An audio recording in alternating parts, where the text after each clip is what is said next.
আসসালামু আলাইকুম। আমি পলি। আমি এখন আপনাদের একটি গল্প পড়ে শোনাচ্ছি। গল্পের নাম পরিযান। লিখেছেন ইশিতা রহমান সানজিদা। পর্ব সংখ্যা 25 থেকে 27 পর্যন্ত সবগুলো একসাথে পড়ে শোনাচ্ছি।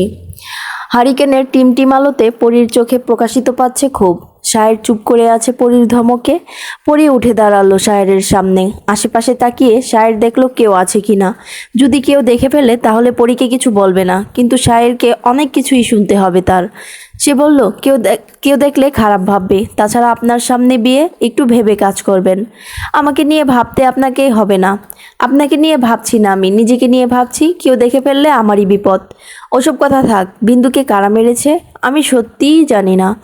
আমাকে জানার অধিকার আপনার বাবা দেয়নি। বিস্মিত হলো পরী। বলে, মানি? ভালো করে বলুন। আমাকে এই ব্যাপার থেকে দূরে থাকতে বলা হয়েছে। দেখুন, আমাকে ঠিক যতটা বলা হয় ঠিক ততটুকুই করি। আপনি কেন ভুলে যাচ্ছেন যে আমি আপনার বাবার গোলাম মাত্র? আমাকে তিনি যা বলেন আমি তাই করি। প্রশ্ন করার অধিকার আমার নেই? বিন্দুর মৃত্যুর কথা জানলেও কাউকে বলতে আমি পারবো না। আপনার বাবাই সবাইকে বলবেন। পুলিশ এখনও কাউকে ধরতে পারেনি। আমার বিশ্বাস হয় না আপনার কথা। আপনি মিথ্যা বলছেন। বলুন না, বিন্দুকে কারা মেরেছে? শেষ কথাটাতে অসহায়ত্ব ফুটে উঠল। পরীর চোখের পানি স্পষ্ট দেখতে পেল শায়ের। খারাপ লাগলেও কিছু করার নেই শায়েরের। একটু ভেবে শায়েরের হাত বাড়িয়ে দিল পরীর দিকে। বলল, বিশ্বাস না হলে শাস্তি দিতে পারেন। হারিকেনটা ওখানে আছে। পরী এক পলক হারিকেনের দিকে তাকিয়ে আবার শায়েরের দিকে তাকালো। এই মুহূর্তে সে কিছুই বিশ্বাস করতে চাইছে না। তবে শায়েরের কথা শুনে মনে হলো সে মিথ্যা বলছে না। তাহলে সত্যিটা কি? বিয়ের পর তো এখানে আসতে পারবে না পরী। তাহলে সত্য উদ্ঘাটন করবে কিভাবে? ছোট্ট মস্তিষ্কে আর চাপ নিতে পারছে না পরী। তাই বিনা বাক্যে প্রস্থান করলো। বিন্দুর চলে যাওয়ার আজ 22 দিন। পুলিশ এখনও কোনো হদিশ পায়নি। তাদের ধারণা আসামিরা গা ডাকা দিয়ে আছে। এখন ওদের ধরা অসম্ভব। তাই কেসটা এমনভাবে সাজাতে হবে যেন সবাই ভুলে গেছে বিন্দুর কথা। তবে উৎপাতাই থাকবে। এখন শুধু আসামিদের বের হওয়ার পালা। সন্দেহ তাদেরই করা হয়েছে যারা যাত্রাপালায় ছিল, কিন্তু বিন্দুর মৃত্যুর পর তাদের কোনো খবর নেই। কুসুমের সে কথাগুলো পরীর কানে তুলল। পরী কিছু বলল না। কুসুমের খারাপ লাগছে পরীকে এভাবে দেখে। যে মেয়েটা সারা অন্দর ঘুরে বেড়াতো, সেই মেয়েটা কেমন চুপচাপ হয়ে গেছে। কুসুম হঠাৎ প্রশ্ন করে বসে, আচ্ছা আপা, আপনি যে খুন করলেন, আপনার ডর করে নাই? কুসুম ভেবেছিল পরী রাগ করবে ওর কথায়, কিন্তু পরী তা করল না। বলল, মানুষ যখন কোনো খারাপ পরিস্থিতির সম্মুখীন হয় তখন কোনো ভয় থাকে না তার। আমারও তাই হয়েছিল। তখন কি করব ভেবে পাচ্ছিলাম না, তাই রাগের বশে খুন করে ফেললাম।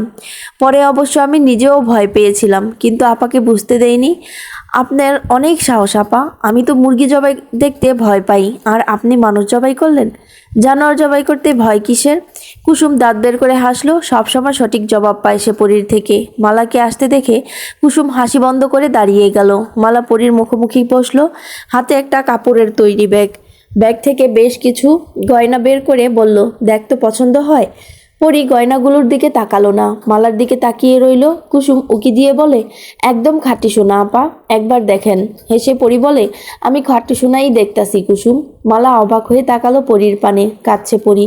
মালার নিজের চোখেও অশ্রুরা ভিড় করলো। মেয়ের মাথায় হাত বুলিয়ে দিয়ে বলল, কান্দোস কেন?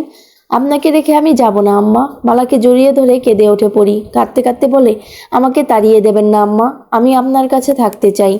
মালাও কাঁদছে। পরীকে যতটুকু শাসন করেছে তার দ্বিগুণ ভালোবেসেছে। পরীকে বুঝতে দেয়নি। পরীর সুরক্ষার জন্য কসম দিয়ে ঘরবন্দি করে রেখেছিলেন মালা। তিনি চাননি সোনালি আর রূপালীর মতো কাউকে পছন্দ করে ঠকুক তার ছোট মেয়ে, কষ্ট পাক। তাছাড়া সকল খারাপ দৃষ্টি থেকে আগলে রেখেছে পরীকে। না জানি পরীর স্বামী তাকে কতটা সুরক্ষা দেবে, কিন্তু মালা তার পূর্ণ দায়িত্ব পালন করেছেন।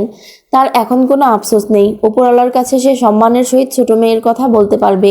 এটাই তার প্রশান্তি।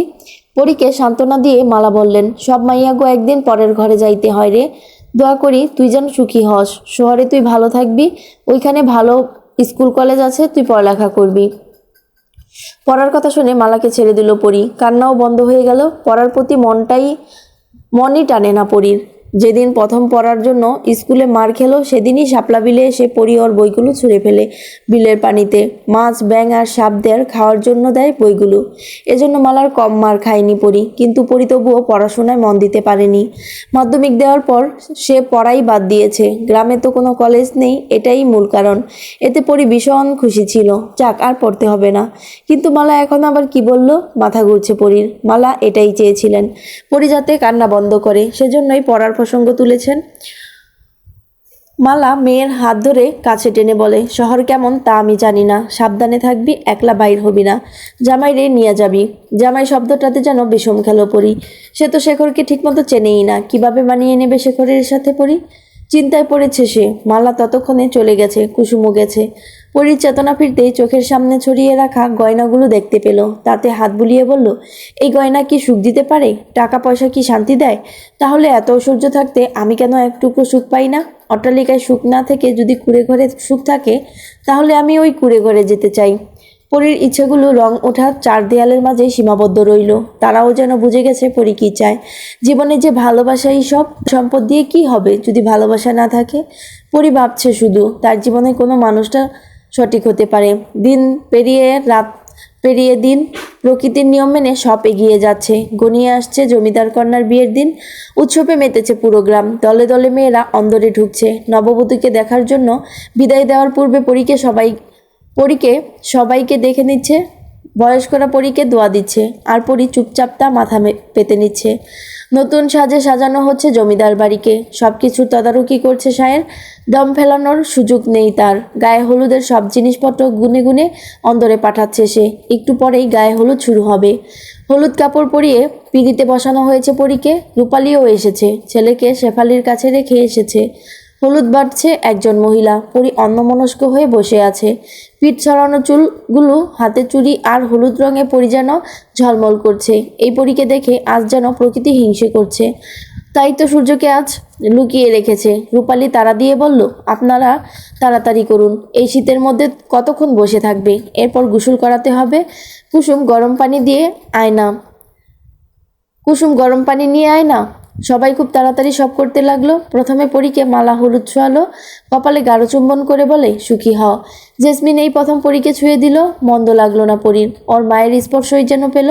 চোখ তুলে জেসমিনের দিকে তাকিয়ে মৃদু হাসলো। জেসমিনও কপালে চুমু এঁকে দিল। পরীর সারা শরীরে হলুদ মেখে দিল এক এক করে। আবির যান তা দেখে বলে, অত হলদি মাখিস না, আমার নাতনি এমনিই সুন্দর, অহন গোসল দে। আরেকজন রসিকতা করে বলে, নাত জামাই যে চান কপাল, আমাগো পরীর মতো মাইয়া পাইছে। এই চাঁদ দেখলে তো আর ছাড়তে চাইব না। হাসাহাসির রোল পড়ে গেল সবার মধ্যে।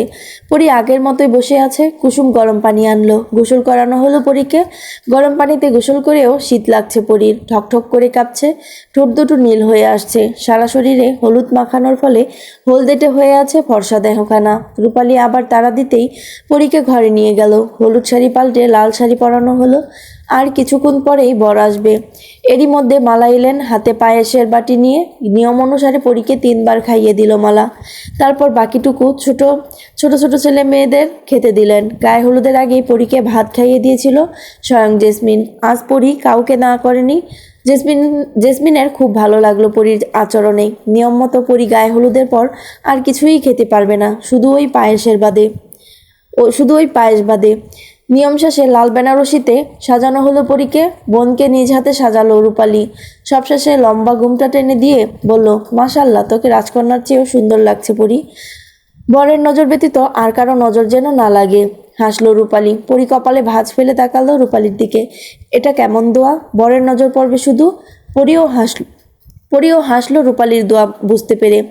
আসরের আজান পড়ে গেছে, এখন বরযাত্রী এসে পৌঁছায়নি। শহর থেকে আসছে বিদায় আরও দেরি হচ্ছে। ঘুম এসে গেছে পরীর। ওর পাশে বসে থাকা মেয়েগুলোও ঝিমোচ্ছে। এই মুহূর্তে বিয়েটাকে অসহ্য লাগছে পরীর। এতক্ষণ বসে থাকতে ভালো লাগে কার? সময় পার হতে হতে মাগরিবের আজান দিয়ে দিয়েছে। এখন পরীর বিরক্ত লাগছে। ইচ্ছে করছে শাড়ি গয়না টেনে খুলে ফেলতে। রাগ প্রকাশ করতেও পারছে না। তখনই কয়েকজন মহিলা এসে পরীকে নিয়ে গেল বৈঠকে। পুরুষ নেই বৈঠকে। আফতাব, কাজী আর বরই পুরুষ। মেঝেতে খেজুর পাতার তৈরি বড় পাটিতে বসানো হলো। সামনে টানানো হলো পাতলা চাদর। উসখুস করছে পরী। শুধু কবুল বললেই আজ সে এক পুরুষের অর্ধাঙ্গিনী হয়ে যাবে। তার উপর সমস্ত অধিকার পাবে। পরি।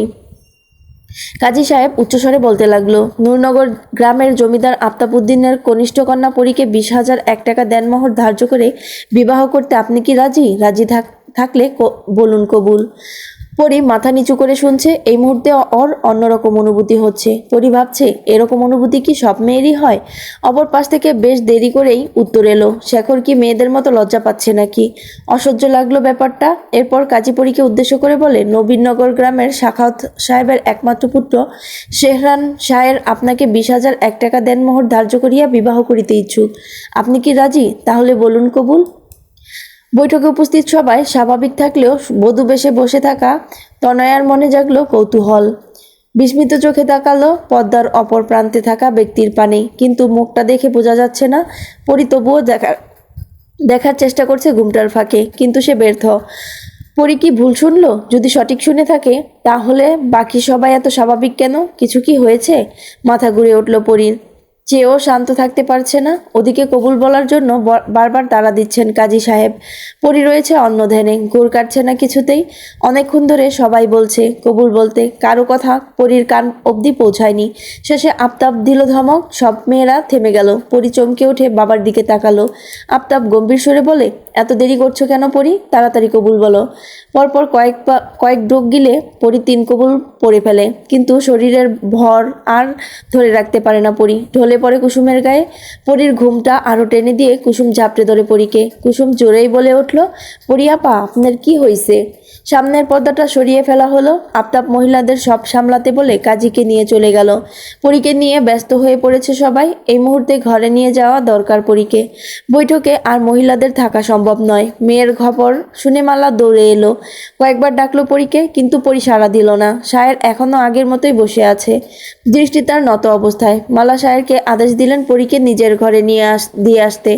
আদেশ পেয়ে শায়ের উঠে দাঁড়ালো, হাত বাড়িয়ে কুলে তুলে নিল তার সদ্যবিবাহিত স্ত্রীকে। তারপর অন্দরে পা ফেললো। অনেকগুলো বছর পর এই প্রথম আফতাব ব্যতীত কোনো পুরুষ অন্দরে পা ফেলেছে। কুসুম আগে আগে গিয়ে পরীর ঘর দেখিয়ে দিল। সিঁড়ি বেয়ে দোতলার একেবারে কোণার ঘরটা পরীর। পালঙ্কের উপর পরীকে শুইয়ে দিয়ে শায়ের কক্ষ ত্যাগ করলো। কুসুম আর মালা রইল সেখানে। নূরনগর গ্রামের প্রতিটা মানুষ আজ পরীকে নিয়ে কথা বলতেছে। 4 গ্রামের জমিদার আফতাব, ধন সম্পদ কম নেই তার, যেন এক রাজ্য। আর মেয়েগুলো দেখতে রাজকন্যা থেকে কম নয়, সোনালি আর রূপালী থেকেও বেশি সুন্দর পরী। এমন সোনাবরণ মেয়ের বিয়ে হলো শেষে এক সামান্য কর্মচারীর সাথে। এটা কেউই মানতে পারছে না। কোথায় রাজকন্যা আর কোথায় প্রজা? আফতাবের এমন সিদ্ধান্ত মানতে পারছে না গ্রামবাসীরা। শায়ের ছেলে হিসাবে খারাপ না, সবাই ভালো জানে তাকে, কিন্তু তাই বলে জমিদার কন্যা বিবাহ করার যোগ্যতা ওর নেই। বড় মেয়ে তো নিজের কপাল নিজেই পুড়িয়েছে, আর ছোট মেয়ের কপাল আফতাবই পোড়ালো। গোবরে পদ্মফুল মানায় না। বাইরে সবাই নানা ধরনের কথা বললেও জমিদার বাড়ির আঙিনায় আসতেই সবার মুখ বন্ধ হয়ে যায়। থমথমে পরিবেশ, কারো মুখে কথা নেই। শেখর না আসায় এমনিতেই আফতাব বেশ চটে আছে। এখন কেউ ভালো কথাও আফতাবের সামনে বলতে পারছে না। সব কথাই তেতো লাগছে তার কাছে। এমনকি নিজের ভাই আখিরকেও অসহ্য লাগছে। জ্ঞান ফিরেছে পরীর। চোখ মেলে আশেপাশে তাকিয়ে পরী বুঝতে পারল সে নিজের ঘরে আছে। তাহলে কি পরী এতক্ষণ স্বপ্ন দেখছিল? পরী চট করে উঠে বসলো। ঘরে কুসুম ছাড়া আর কেউই নেই। তাই কুসুমকে জিজ্ঞেস করলো, আমি এখানে কিভাবে এলাম কুসুম? আমি তো বৈঠকে ছিলাম। আর তখন পরী একটু থামলো, তারপর বলল, বিয়ে কি হয়ে গেছে? কন কি আপা, আপনার মনে নাই? আপনি তো কবুল কইয়া হুঁশ হারাইলেন। আর বিয়েটা কার সাথে হয়েছে? আপনি দেখি সব ভুইলা গেছেন। শায়ের ভাইয়ের লগে আপনার বিয়া হইছে। তাহলে শহরের ওই ছেলেটা কোথায়? কুসুম থামলো বড় করে শ্বাস ফেলে। নিঃশ্বাস ফেলে বলল, জানি না আপা, আমরা সবাই তো বরের অপেক্ষা করতেছিলাম। দেরি দেখা শায়ের ভাই তো হেই লোক গুলান শহরে যাইয়া ফিরাইছে, তাও বরযাত্রী আহে নাই। শহরে বাবুর বাড়িতে যাইয়া কেউরে পায় নাই। এখন কি হইব? হেল্লাইগা বড় কর্তা শায়ের ভাইয়ের লগে আপনার বিয়া দিল। ওরা গেল কোথায়? হঠাৎ করে তো কোনো মানুষ উদাও হয়ে যায় না। কি জানি, গতকাল তো শায়ের ভাই সহ আরও মানুষ যাইয়া দেখা কইরা আইছে। এখন কই আছে কে জানে। তয় একখান কথা কই, শহরে শহরের পোলাটারে আমার ভালো লাগে নাই, হের লগে বিয়া হয় নাই, শুকর করেন। হ্যাগরে নিয়া ভাববেন না কোথায় যাইব, বড় কর্তা একবার ধরতে পারলে মাইরা ফেলবো। জমিদারের লগে রসিকতা। পরি আর কথা বাড়ালো না, হাঁটু মুড়ে ওখানেই বসে রইল। কিছুক্ষণ বাদেই মালা আর জেসমিন আসলো। মালা কুসুমকে বলল পরীর কাপড় গুছিয়ে দিতে। পরি বলে উঠল, কাপড় গোছাবে মানে? আমি কোথায় যাব? শ্বশুর বাড়ি। পালঙ্ক থেকে নেমে পরি বলল, কিন্তু আম্মা, উনি তো আমাদের এখানেই থাকে, আমরা এখানেই থাকি। মালা জবাব না দিয়ে কুসুমের সাথে পরীর কাপড় গোছাতে লাগলেন। জেসমিন এগিয়ে এসে পরীর হাত ধরে বললেন, এখন সায়ের এই বাড়ির জামাই পরি, তার আর এখানে থাকা চলবো না। লোকে কি বলবে তখন? তাই তোমারে নিয়ে যাইব এখনই, অনেক দূরের পথ পরি। তোমার গয়না সব খোলো আর শাড়ি বদলাও। পরি কিছু বলতে চাইলো, কিন্তু জেসমিন বলতে দিল না। নূরনগর থেকে 7 গ্রাম পার হয়ে নবীননগর, অনেক দূরের পথ পাড়ি দিতে হবে পরীকে। পথে যদি চোর ডাকাতের পাল্লায় পড়ে তো গয়নাগুলো লুটে নেবে। তাই জেসমিন গয়নাগুলো একটা ব্যাগে ভরে মালার কাছে দিল। মালা সেগুলো পরীর জামা কাপড়ের মধ্যে লুকিয়ে দিল। মায়ের কথা মতো পরি বেনারসি খুলে সুতি শাড়ি পরল। মালা পরীর মাথায় ওড়না পেঁচিয়ে নেকাব বেঁধে দিল, তারপর গায়ে চাদর জড়িয়ে দিয়ে বলে, চাদর খুলবি না, বাইরে ঠান্ডা অনেক। আম্মা, আমাকে বিদায় করার এত তাড়া আপনার? মালার বুক কেঁপে উঠল। মেয়ে তার দিকে আঙ্গুল তুলছে। পরি কি জানে না যে ওকে বিদায় দিতে কতখানি কষ্ট হচ্ছে মালার? জানলে এই প্রশ্ন করতো না। মালা জবাব দিল না। পরীর হাত ধরে নিচে নেমে এলেন। পরীর নিচে এসেই জুম্মানকে খুঁজতে লাগলো। আজ সারাদিন সে দেখেনি ছোট ভাইকে, সবার মাঝে জিজ্ঞেস করতেও পারেনি। এখন যাওয়ার সময় তো জিজ্ঞেস করতেই পারে। পরি মুখ ফুটেও কিছু বলার আগেই জুম্মান এসে হাজির। ভাইকে কাছে টেনে পরি বলে, কোথায় থাকিস তুই? আজ আমার সাথে দেখা করলি না কেন? তোমারে দেখলে আমার কান্না পায় আপা, আমারে সাইরা চইলা যাইবা? বলতে বলতে কেঁদে ওঠে জুম্মান। পরি বলে, কাঁদিস না জুম্মান, আমি আবার আসবো, তুই আমাকে আনতে যাবি কিন্তু। জুম্মান মাথা নাড়ে। পরি বিদায়ের সময় যেন কাদা ভুলে গেছে। বাড়ির সবাই বাড়ির বাকি সবার একই অবস্থা। বিয়েটা উল্টাপাল্টা হওয়াতে কারো বিস্ময় এখনো কাটেনি। কিসের কান্নাকাটি? পরি চোখের জল ফেলল রূপালীর কোলের নবজাতক শিশুটিকে কোলে নিয়ে। অল্প দিন ধরে সে দুনিয়ায় আলো দেখেছে। পরি চেয়েছিল নিজে লালন পালন করবে, কিন্তু তা আর হলো না। সবার থেকে বিদায় নিল পরি। মায়ের হাত ধরে বাইরে পা দিল। যেই ঘর ওর নিজের ছিল, আর সেই ঘর থেকেই বঞ্চিত হলো সে। আজকের পর থেকে নিজের বাড়িতে মেহমান হিসাবে আসতে হবে পরীকে। কথাটা ভাবতেই দম বন্ধ হয়ে আসে পরীর। গরুর গাড়ি দাঁড় করানো, সেখানে যেতেই হুঁশ ফিরল পরীর। শক্ত করে মালাকে জড়িয়ে ধরে কেঁদে উঠল। মালার চোখের পানিও বাদ সাধল না। মেয়েকে কিছুক্ষণ আলিঙ্গন করে গাড়িতে তুলে দিল। গাড়ি চলতে শুরু করলো। কেউই যাচ্ছে না পরীর সাথে, শুধু সায়ের আর পরী। গাড়ির ভেতরে হারিকেন জ্বলছে। রাত বাড়ছে বিদায় কোনো মানুষের শব্দ পাওয়া যাচ্ছে না। শিয়াল, কুকুর, ঝিঝি পোকার ডাক শোনা যাচ্ছে, সাথে গরুর পায়ের শব্দ। সায়ের গম্ভীর হয়ে বসে আছে, পরীর থেকে বেশ দূরত্ব বজায় রেখে বসেছে।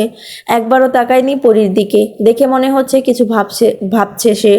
পরী এতক্ষণ ধরে সায়েরকে দেখে চলেছে। এই মুহূর্তে ওর স্বামীর মাথায় কি চলছে তা জানা দরকার। কিভাবে কথা শুরু করবে ভেবে পাচ্ছে না পরী। কিছুক্ষণ ইতস্ত করে বলেই ফেললো, আপনি কিছু ভাবছেন? এতক্ষণ পর পরীর দিকে তাকালো সায়ের। অন্যমনস্ক ছিল বিদায় পরীর কথা তার কানে গেল না। সে বলল, কিছু বললেন? বললাম, আপনি কেন বিয়েতে রাজি হলেন?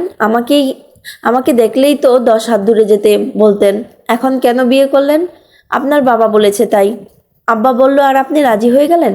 আমি তো আপনাকে বলেছি যে আপনার বাবা আমাকে যতটুকু করতে বলেন আমি ঠিক ততটুকুই করি।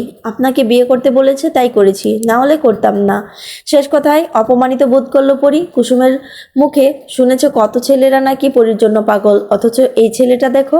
পরী রাগ করে মুখ ঘুরিয়ে নিল। সে আর কোনো কথা বলল না। দুহাতের উপর মাথা রেখে ঘুমিয়ে পড়ে পরী। এত রাত অবধি জেগে থাকা সম্ভব নাকি?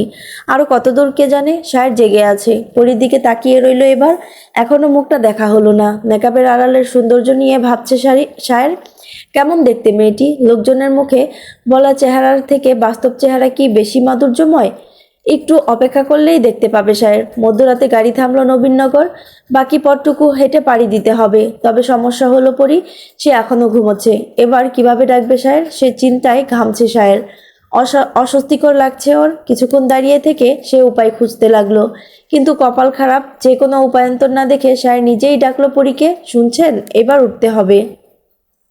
চোখ মেলে তাকালো পরী। ঘুম ঝরানো কণ্ঠে বলল, কি হয়েছে? আমরা পৌঁছে গেছি, নামতে হবে। পরি নামলো গাড়ি থেকে, সায়ের ব্যাগ হাতে নিয়ে হাঁটা ধরলো। পরি ঘুম ভাব কমেনি, ঢুলছে আর হাঁটছে। সায়ের তা খেয়াল করে বলে, এভাবে হাঁটলে পড়ে যাবেন তো, হাত ধরে হাঁটবেন। থমকে দাঁড়িয়ে পড়ি বলে, আমি পারবো, আপনার হাত ধরতে যাব কেন? বাকি জীবন তো আমার হাত ধরেই কাটাতে হবে। তাহলে আজকে না হয় বাদই দিলাম, বাকি জীবন আপনার হাত ধরবো। সায়রা আর কথা বলল না, পরিও হাত ধরল না। কিছুক্ষণ হেঁটে ওরা একটা বাড়িতে পৌঁছালো। অন্ধকারে ঠিক বুঝলো না পরি কিছু। বাড়িটা কেমন দেখতে তাও আন্দাজ করতে পারলো না। তবে উঠোনে দাঁড়িয়ে এটা বুঝলো যে এখানে বেশ কয়েকটা ঘর আছে। সায়েরের পিছু পিছু পরি একটা ছোট ঘরের সামনে গেল। দরজার কয়েকবার টোকা দিল সায়ের। ভেতর থেকে আওয়াজ এলো, ক্যাডা রে, এত রাইতে দরজা গুতাই ক্যাডা? সায়ের জবাব দিল, ফুপু আমি সেহরান। একটু পরেই একজন 50-এর বেশি বয়স্ক মহিলা হারিকেন হাতে দরজা খুলল। সায়েরকে দেখে সে খুশি হয়ে বলল, এত রাইতে কই থেকে আইলি? ফুপু বলতে বলতে সায়ের ঘাড় ঘুরিয়ে পরীর দিকে তাকালো। মহিলাটি হারিকেন উঁচিয়ে পরীকে দেখে বলে, এই চুরিটা কেডা? পরী অবাক হলো মহিলার কথা শুনে, কিন্তু পর মুহূর্তেই থমকে গেল, কারণ সায়ের জবাব দিয়েছে, আমার বউ। বউ দুই অক্ষরের শব্দটি সম্পূর্ণ নতুন পরি আর সায়েরের কাছে। পরি আজ কারো বউ, তাকে কেউ বউ বলে পরিচয় দিচ্ছে। শীতল স্রোত বইছে যেন শরীরে। পরি সায়েরের থেকে একটু দূরে দাঁড়ানো, মহিলাটিকে দেখে মনে হচ্ছে অবাক হচ্ছে। মধ্যরাতে কেউ যদি এসে বলে আমি বিয়ে করেছি, তাহলে তো অবাক হওয়ারই কথা। মহিলাটি দরজা ছেড়ে বের হয়ে এসে পরির সামনে দাঁড়ালো, হারিকেন মুখের উপর ধরে দেখার চেষ্টা করলো, তারপর বলল, বউ? হ্যাঁ রে সেরান, তুই মজা করস নাকি? এত রাতে কেউ মজা করে? আমার ঘরের চাবি দাও। এত রাইতে বউ পাইলি কই? কার বউ লই আইসস? মাঝরাতে ঘুম ভাঙছে তো, তাই উল্টাপাল্টা বকছো। চাবি দাও, আমি আমার বউ নিয়ে ঘরে যাই। শায়েরের মুখে বরাবরই বউ শুনতে লজ্জাবোধ করছে পরি। তবে এখন তার কিছু বলার বা করার নেই, তাই চুপ করে দাঁড়িয়ে আছে সে। ফুপু আবার বলে উঠল, আরে থাম, বউ কি এমনিই ঘরে যাইব নাকি? নিয়ম আছে না? রাত দুপুরে আবার কিসের নিয়ম ফুপু? এখন সবাই ঘুমোচ্ছে, কাল সকালে যা করার করো। ফুপু শুনল না, দৌড়ে উঠানে চলে গেল, হাত ছেড়ে ডাকতে লাগলো সবাইকে। পরি ভরকে গেল মহিলার কাণ্ডে। সে চিৎকার করতে করতে বলল, ওরে কেটা কোথায় আসস রে? হকগলে বাইর হ, সেরান বউ লইয়া আইছে। ওরে হেরানো আকবর, আমুল বাবুরে। কানে হাত চেপে ধরে পড়ি। এই মহিলার গলার আওয়াজ, কান দুটোই না নষ্ট হয়ে যায়। এ কোথায় এসে পড়ল ও? বিষয়ে কি কর্তব্য বিমূর পড়ি। ওদিকে ফুপু ডেকেই চলছে। ঝনাত ঝনাত করে দরজা খোলার আওয়াজ শোনা গেল। 3জন দম্পতি বের হয়ে এলো আলো হাতে নিয়ে। হাই তুলতে তুলতে হেরোনা নামের মহিলাটি এসে বলে, আরে খুশি না আপা, এত রাইতে চিল্লাও কেন? ডাকাত পড়ছে নাকি? হুদা কামে কি চিল্লাই? দেখ সেরান বউ লইয়া আইছে। হেরোনা চমকে উঠে খুশিনার কথায়। সায়ের বিয়ে করেছে, তবে তিনি এতে বেশ খুশি হলেন। বাসুরের ছেলেকে এমনিতেই তিনি অপছন্দ করেন। বাবা মা মারা যাওয়ার পর সবাই সায়েরকে এড়িয়ে চলে। হেরেনা তো দেখতেই পারে না। তার উপর হেরেনার বড় মেয়ে চম্পা সায়ের বলতে পাগল। সায়ের এই বাড়িতে আসতোই না। বছরে 2-3 বার আসে, তাও খুশি না পুপুর কাছে। সে হেরোনা চিন্তায় ছিল কিভাবে সায়েরের থেকে মেয়েকে সরাবে। এখন দেখছে মেঘনা চাইতেই জল। সে উকি দিতে দিতে এগিয়ে গেল পরীর দিকে। মুখ ভেঙচে বলে, কই দেখি দেখি, এতিম পোলারে মাইয়া দিল কেডা?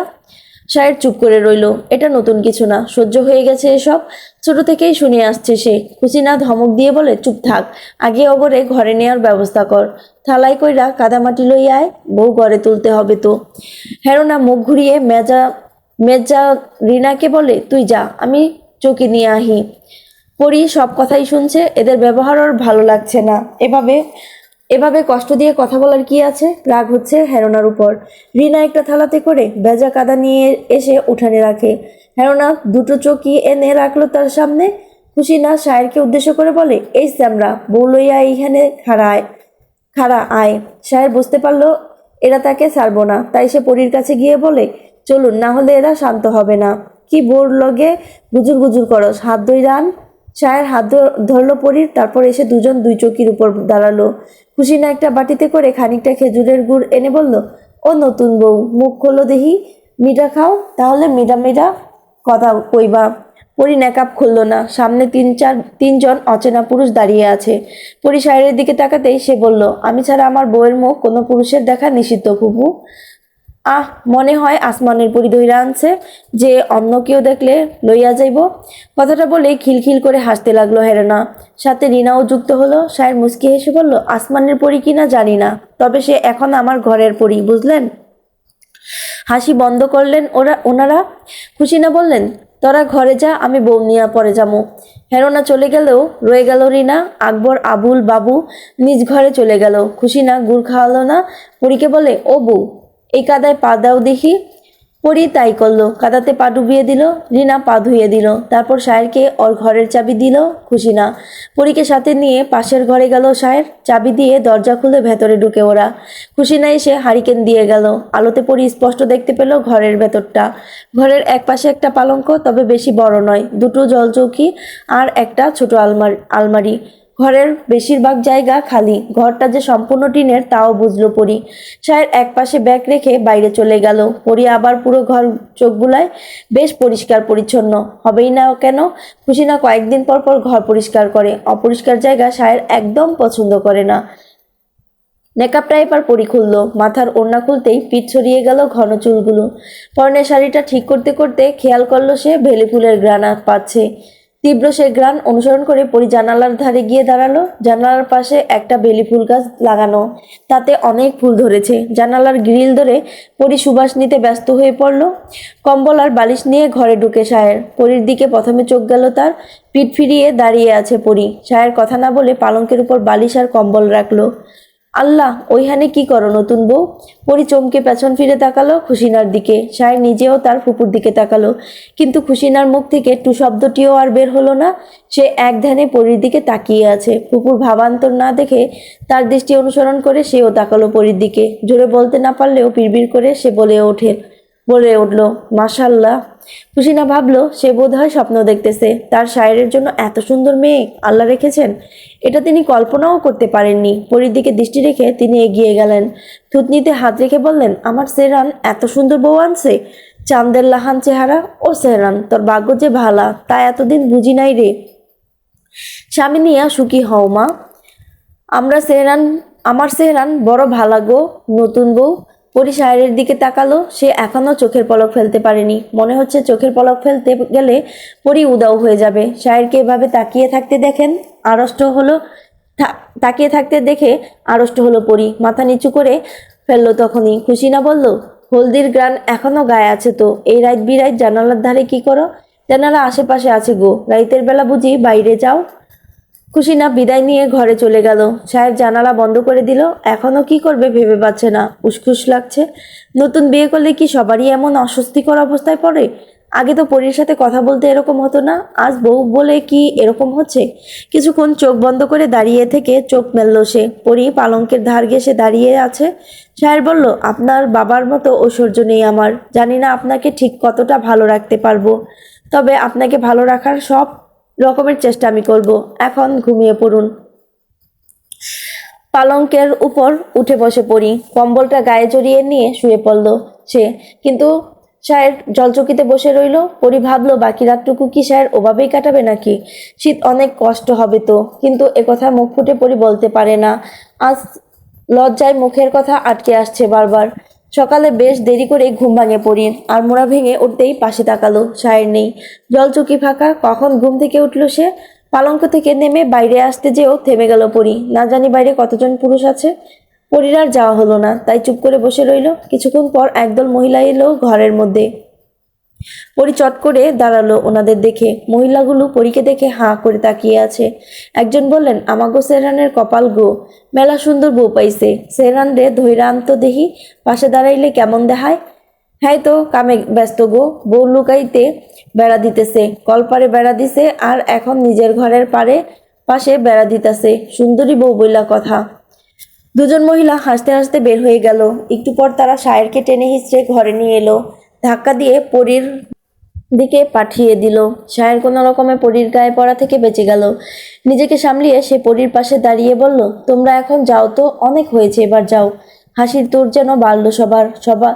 একজন বললেন, বুঝছি তো, বউ লইয়া এখন একলা থাকতে চাও, তা ভালো কইরা কইলেই পারো। একজন ধাক্কা দিল পরীকে, পরি গিয়ে পড়ল শায়ের উপর। পরবর্তী ধাক্কা দেওয়ার আগেই শায়ের এক হাতে পরীকে জড়িয়ে ধরে ঘুরিয়ে এনে বলে, তোমরা যাবে? এত রসিকতা আমার বউ পছন্দ করে না, যাও তো। হাসি তামাশা করতে করতে সবাই চলে গেল। শায়ের এখনো পরীকে আগের মতোই ধরে রেখেছে। খেয়াল হতেই শায়ের সরে দাঁড়িয়ে বলল, ক্ষমা করবেন, আপনাকে বাঁচাতে আপনাকে ছুতে হয়েছে, আর কখনোই হবে না। আসলে ওনারা মজা করছিলেন, কিছু মনে করবেন না।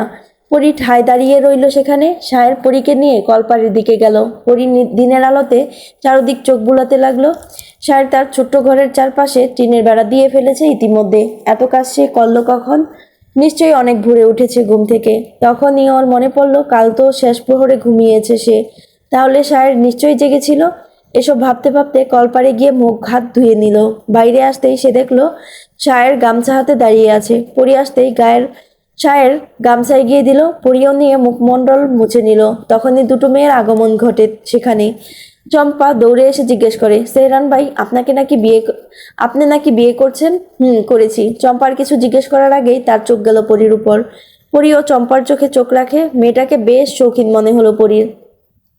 চুলগুলো বেনুনি করা, চোখে গাঢ় কাজল দেওয়া, আর ঠোঁটে লিপস্টিক।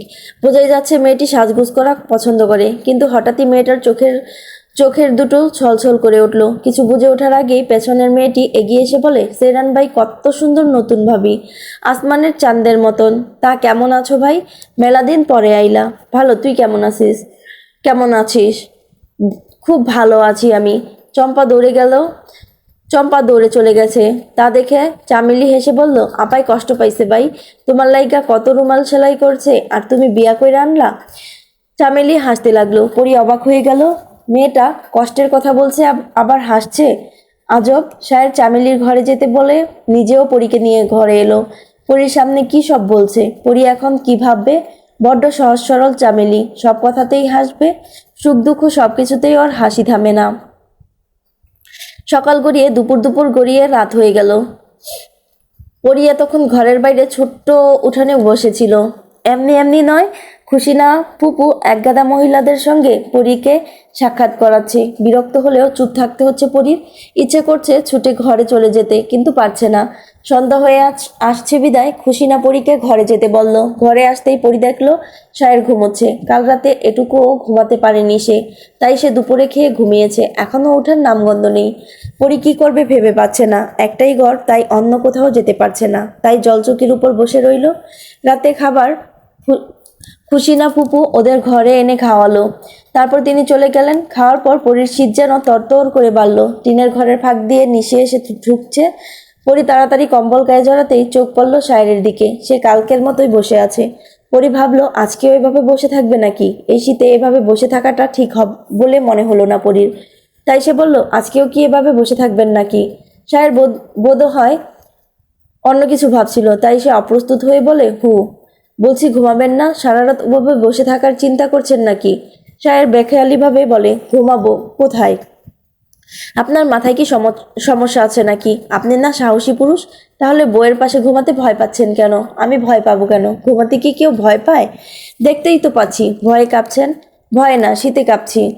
বলতে বলতে শায়ের ওর পাশ দিয়ে পালঙ্কে উঠে বসে। পরী মুখ ঘুরিয়ে শুয়ে পড়ল।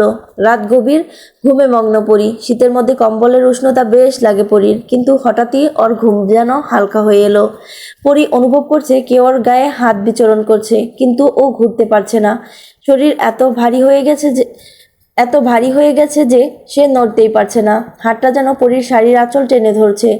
আঁচলটা জোরে টান দিতেই পরী যেন শক্তি ফিরে পেল। উঠে বসলো শয্যা ছেড়ে। এই শীতের মধ্য দিয়েও পরী ঘামতে লাগলো। এই ছিল পরিজানের পর্ব 25 থেকে 27 পর্যন্ত, সবগুলো একসাথে।